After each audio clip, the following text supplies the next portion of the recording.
Yang paling tepat adalah apa yang terbaik buat penumpang, apa yang terbaik buat perusahaan. Ambil tengah-tengahnya, itu yang kita.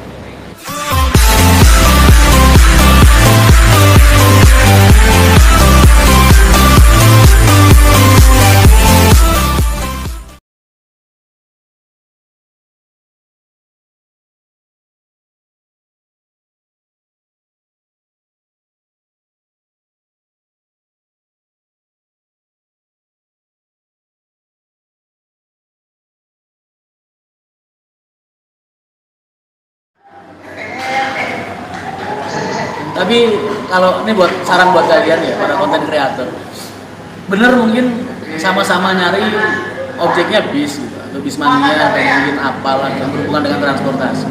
Tapi coba cari konsep yang beda. Jadi nggak cuman gelondongan ngambil track record di jalan atau mungkin di terminal aja, karena hampir semua orang melakukan hal itu. Coba cari itu yang apa ya, kayak festival bis lumayan, dia kasih narasi ya kan.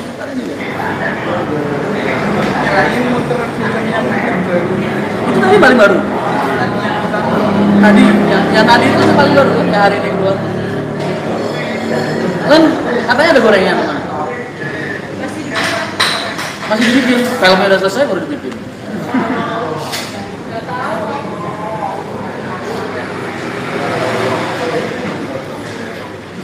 Kalian mau ketemu sama aku, siapa yang baru pertama kali ketemu? Saya. Dua kali. Biasanya di mana? Nyari aku tuh susah ya? Pas nongkrong di warung yang sebelah itu. Oh, Pagi-pagi. susah kalau nyari aku karena aku mobilitasku tinggi. Karena Haryanto kan nggak cuma di sini aja. Ada Malang, ada Madura, di Jakarta. Jadi mobile terus. Cuman ya aku berusaha gimana ya? Kalau dari 2009 mungkin aku sama teman-teman udah nge-build Haryanto Mania sebagai sarana wadah komunitas. Walaupun tempat penampungannya Facebook. Cuman sejak 2-3 tahun ini kan udah rame Instagram, rame YouTube. Aku jadi pengen lebih luas lagi. Makanya aku jadi sama Mas Rian dan lain sebagainya. Karena juga mungkin kerjaanku udah lebih settle. Semua divisi udah berjalan dengan baik, udah ngawasin aja. Dan aku jadi bisa nemenin kalian secara intens. Mungkin banyak juga di antara kalian yang baru kenal aku setahun 2 tahun ini mungkin. Ada yang udah dari 2009 ya, belum. Tapi kalau kalian biasa di lapangan, biasa di terminal, insya Allah dari tahun 2009 aku udah ada di sini. Maksudnya udah bikin wadah. Aku kenal dari kecil. Dari 2003 aku udah di sini, udah ngurusin bis. Ngomong lagi ketemu aku, ada yang mau tanyain nggak? Yang baru pertama kali ketemu nih, apa? Kamu pengen ketemu aku, apa alasan? Oh iya mas, itu logo Haryanto yang warna merah dan biru. Hah? Logo Haryanto yang merah dan biru itu. Logo Haryanto yang merah dan biru ya? Itu artinya apa?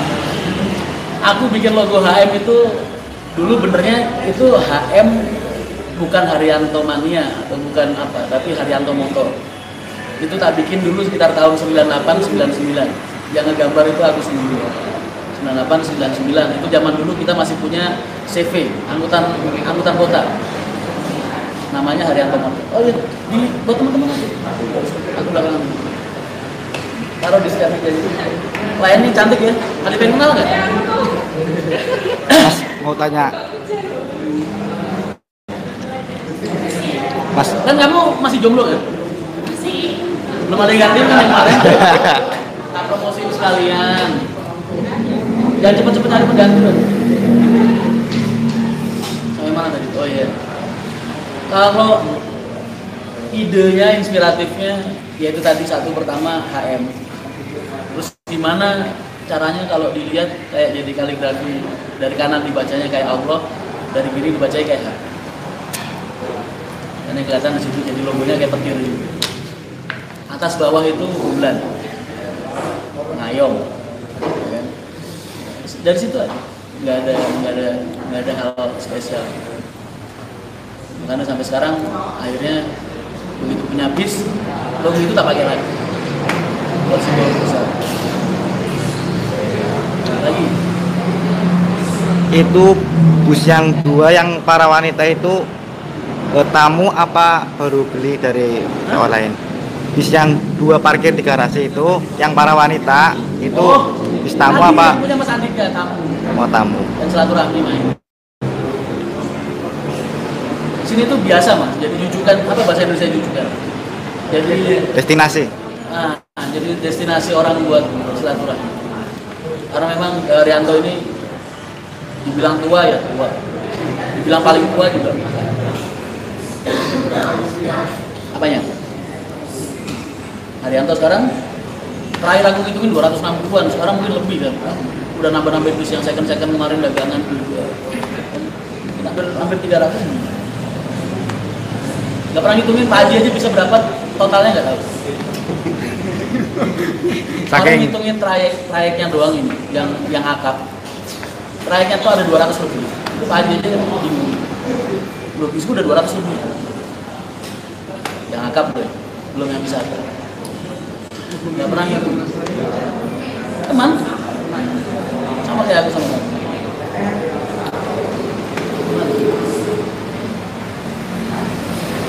Sama kayak aku sama Kang Enyong, sama kalian. Semua kalian tanggap adik-adik itu, tanggap saudara. Kalian suka sama bis tuh, aku yang seneng gitu. Karena aku nggak nyangka 20 tahun lalu terjun di dunia ini terus bisa punya penggemar-penggemar milik kayak kalian ini. Nggak nyangka. Karena dunia bis selama ini dunia transportasi gelap, bilang gelap, gelap. Ya, sekarang jadi terang-terang, punya banyak pengagum, punya banyak orang yang suka. Ada hal baik dari situ. Doa. Terus semakin banyak orang yang suka, semakin banyak orang yang doa. Itu yang bikin.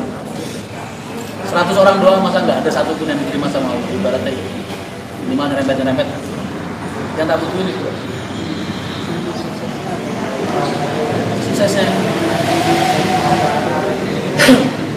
rezeki, hidup, mati, sukses, bangkrut itu cuma ada di tangan Allah, bukan di tangan kita sendiri. Jadi apapun bentuk usaha kalian, mau warteg, mau warung gontongan, mau usaha bis atau segala macam, kalau kalian pengen lancar, pengen rezekinya lancar, ya deketin yang ngasih rezeki.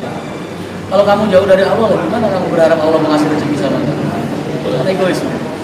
Kamu pengen deketin cewek aja, masa kamu pengen ngarepin cewek uber kamu tanpa kamu usaha? Kan mungkin kan? Belum. Makanya aku selalu ngajarin kalian banyak hal. Dan yang paling penting itu selalu berusaha mendekatkan diri sama Allah. Karena sekaya apapun kalian, kalau kalian hidupnya jauh dari Allah, hidup kalian gak akan berkah. Karena kalian lihat Pak Haji, aku mungkin banyak utang, banyak apa juga tetap aja dia ketawa-ketawa terus kan. Hidupnya fun gitu, seneng. Karena jadi tadi, kita cukup relax. Itu yang bikin kita. Jadi kalau teori atau praktek orang usaha harus tahu ilmunya lah, harus tekun lah, harus apa lah. Aku yakin semua motivator akan berbicara seperti itu. Ya kan? Karena nggak mungkin ada orang pemalas yang sukses kan tidak.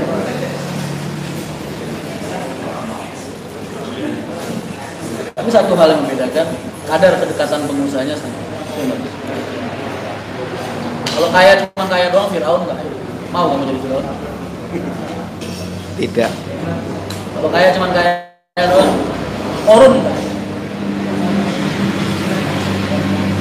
Ya, apalagi? Ada yang tanya nggak? Kan sudah 3 armada. Terus persiapan apa aja? Femgate insya Allah sudah 16 armada yang fix. Persiapannya apa aja? Kalian cukup nikmatin aja biar aku yang musimnya tuh. Karena aku sampai sekarang belum iklanin juga di IG maupun di FB karena aku pengen tahun ini nggak begitu bludak. Jadi mereka yang dapat informasi, cuman mereka memang yang terbiasa nyari informasi di lingkungan kita lah, di media-media sosial kita. Kalau aku buka kayak kemarin lagi Bali Bangkit, ya kan? 13 bus. Iya. 13 itu ya, Bali Bangkit. Sampai biro-biro wisata pada bingung. Aku ini bukan biro, bukan orang biro wisata, bukan orang travel.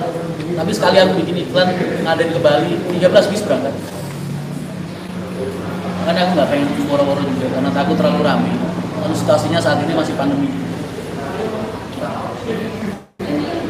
Tapi udah ada 16 bisan, berarti sekitar 600-700 mungkin sama yang datang langsung ke sana sekitar 800 orang. mungkin jadi fancake terdikit kita dalam 3 tahun yang terakhir. Biasanya 20-an kan, 20-an bis.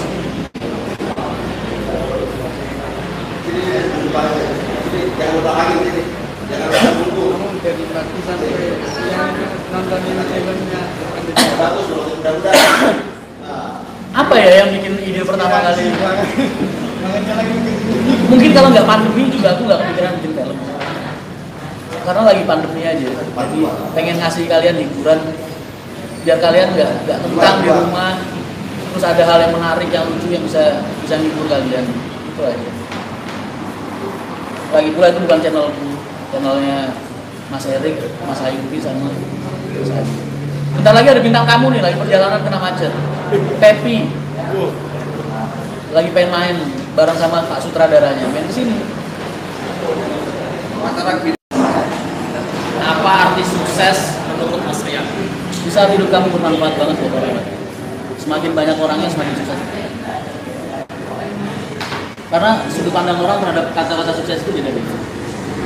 Kalau orangnya gila harta, gila dunia, ya itu semakin banyak uangnya, semakin banyak rekeningnya, dia merasa semakin sukses. Tapi kalau buat aku semakin hidupku bermanfaat buat orang banyak. Jadi kata-kata suksesnya tergantung berapa banyak orang yang bisa mendapatkan manfaat dari itu.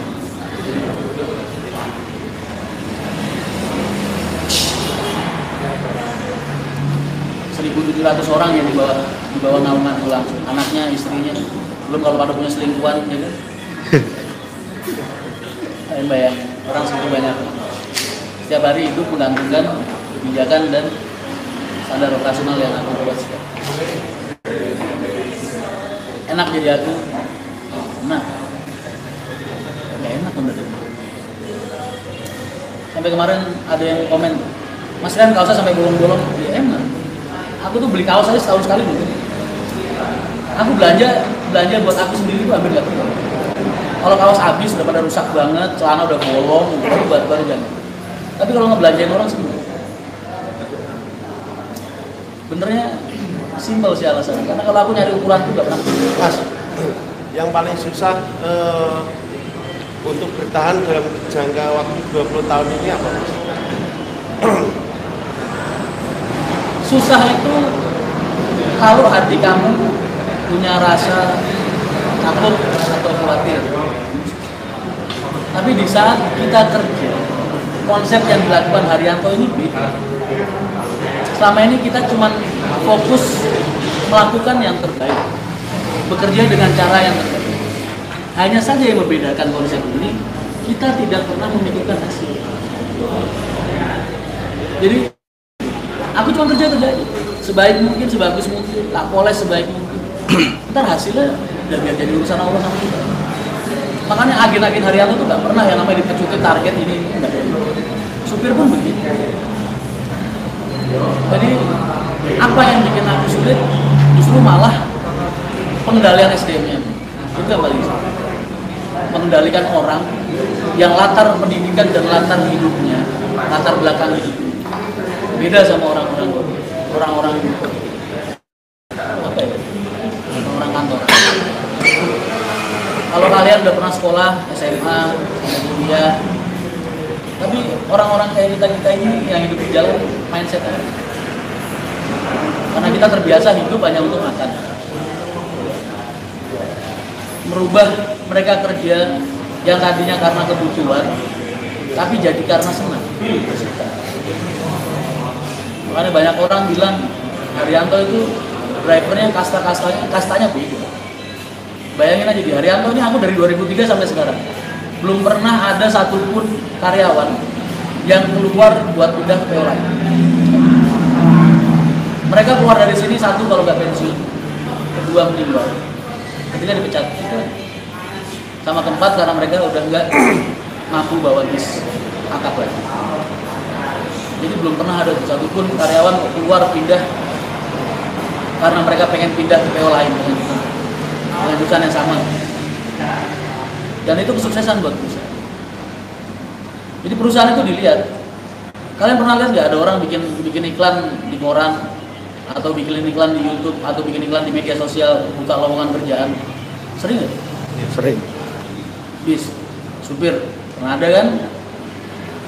Aku dari 2003 sampai sekarang nggak pernah yang namanya buka lowongan. Stop map lamaran di kantor itu ribuan. Aku bilang ribuan bukan multi tafsir, bukan saking banyaknya itu bukan, karena memang benar-benar gitu. Yang di sini, yang di sini. Kenapa di saat PO lain susah nyari karyawan, Haryanto malah karyawan sampai segitu banyaknya yang pengen ngelamar? Itu yang menandakan dari penciri antara perusahaan yang manajemennya baik sama yang tidak. Karena supir yang ngelamar itu mas, nggak mungkin nggak tahu background perusahaan, nggak mungkin. Sebelum mereka melamar mereka pasti tahu, oh ya sih perusahaan ini gimana ya, klaim-klaimannya gimana, syaratnya gimana, kerjanya gimana. Itu mereka udah analisa sebelumnya. Makanya mereka ngelamar. Jadi kalau perusahaan kalau ditinggalkan sama pelamar, berarti ya ada yang salah dengan manajemen. Kan? Logikanya nyampe kan?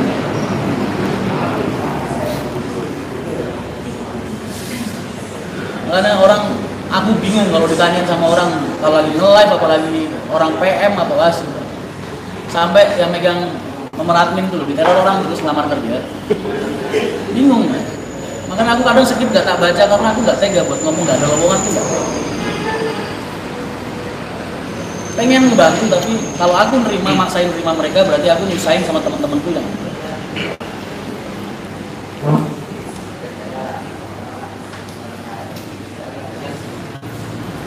lagi cukup. Maksudnya puas nggak? Bilang gue pintar muasin orang berarti. Merasa aja nih. Lagi. Jarang kan kalian ketemu sama aku. Lagi.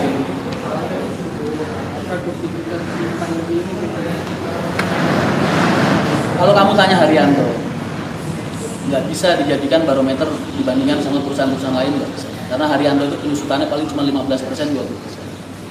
Tapi kalau kamu lihat PO lain mungkin sampai 60%, 70%, 50%. Tapi kan nggak mungkin kalau itu aku ngomong di luar. Kalau di Haryanto sendiri karena sejak awal kita sudah membina market kita sendiri.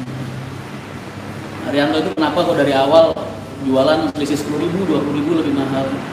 Karena kita memang udah diniatin. Terus biarin penumpangku sepi, penumpangku sedikit. Yang penting orang yang hari ini naik bisku, besok dia naik bisku lagi, insya Allah dia nggak akan pindah. Karena berarti dia cocok. Karena apa? Karena dia udah rela bayar sedikit lebih mahal. Makanya ketika ada masalah-masalah kayak gini, atau ada pesaing kompetitor baru misalnya, yang bingung itu mereka-mereka yang selama ini bermain tarif bawah. Kalau kita udah punya market sendiri, kita nggak akan khawatir sama mereka. Itu metode branding yang sudah dilakukan sama Haryanto sejak 2003 sampai sekarang. Dan itu butuh proses. Ya, bisa langsung. Makanya banyak orang heran ketika kita buka Hercules, Kalongan, harga tiket 140.000. Di situ yang lain 90, 100. Beda 40.000, 30.000, 20.000. Dan Haryanto masih laku. Kenapa? Karena banyak hal yang nggak dipahamin sama pengusaha-pengusaha lain. Salah satu diantaranya yang paling signifikan dalam hal itu adalah penumpang itu sekarang mencari nyaman.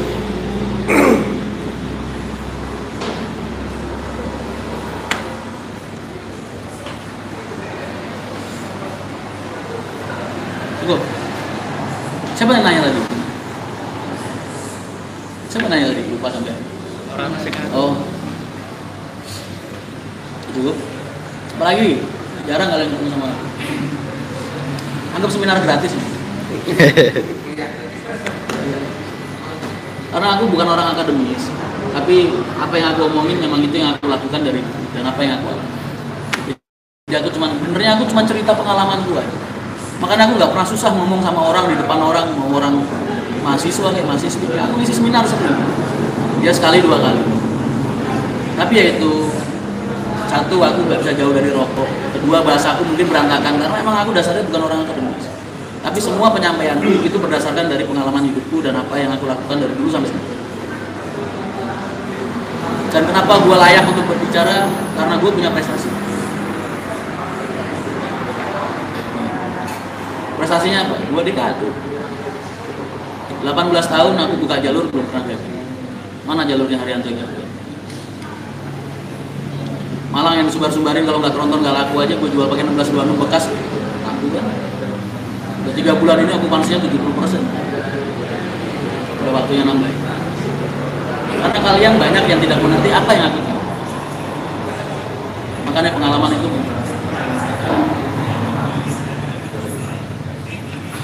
Jadi ketika kita berbicara tentang konsep perusahaan, bukan gengsi yang ditaruh di situ. Kalau kita bilang jasa ya baik. Itu yang kita lakukan. Dan daya tahan survive usaha. Buat apa kita beresiko sama daya survive kita?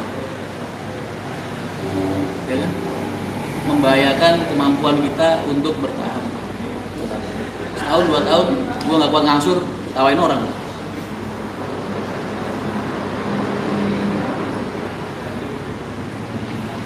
Orang kalau usaha kan begitu, konsep seminimalis mungkin, investasi sekecil mungkin dengan profit sebesar mungkin. Tinggal profitnya ini dibagi nih, orang ini punya iman apa enggak. Kalau orang ini punya iman, insya Allah keuntungannya akan bermanfaat buat iman, bermanfaat buat agama, bermanfaat buat diri dia sendiri. Tapi kalau orang ini nggak punya iman, ya uangnya habis buat mabuk, habis buat main cewek, habis buat main judi, untuk hal-hal yang nggak bermanfaat.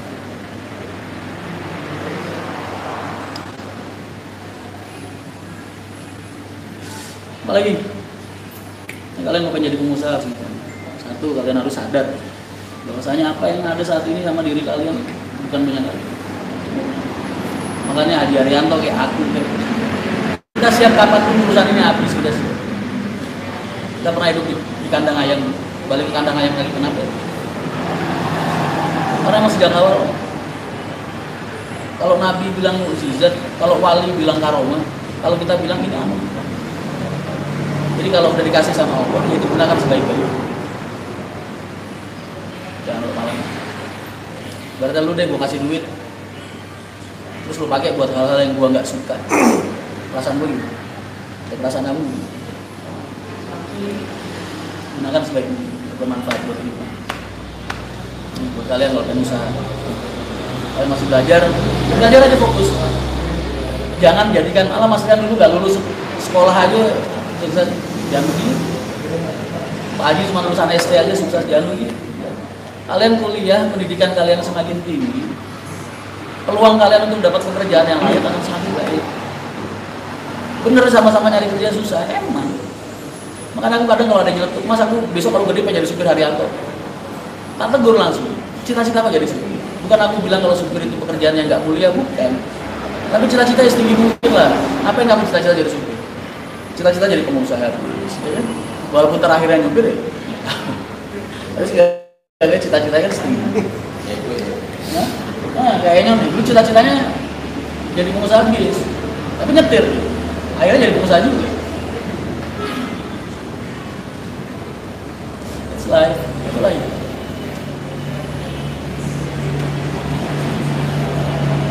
Lagi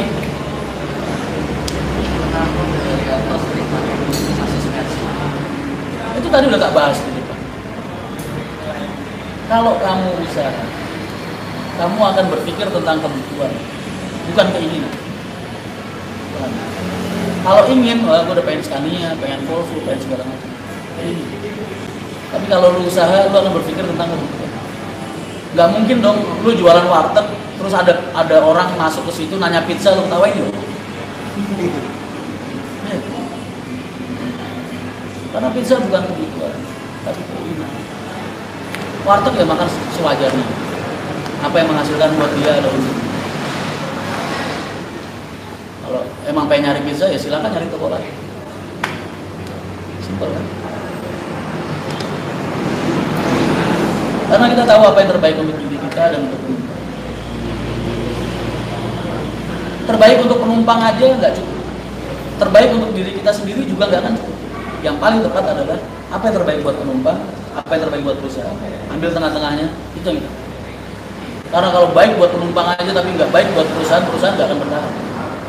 Baik buat perusahaan aja tapi penumpang nggak suka, kita juga nggak akan mampu. Maka yang terbaik adalah menyelaraskan keinginan dan kebutuhan kekuatan perusahaan dengan market.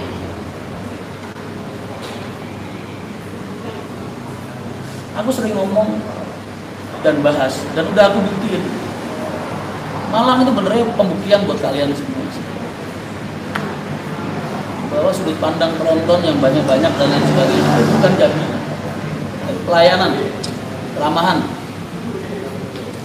Karena itu modal orang pertama untuk punya usaha dalam hal bidang jasa, bentuk apapun.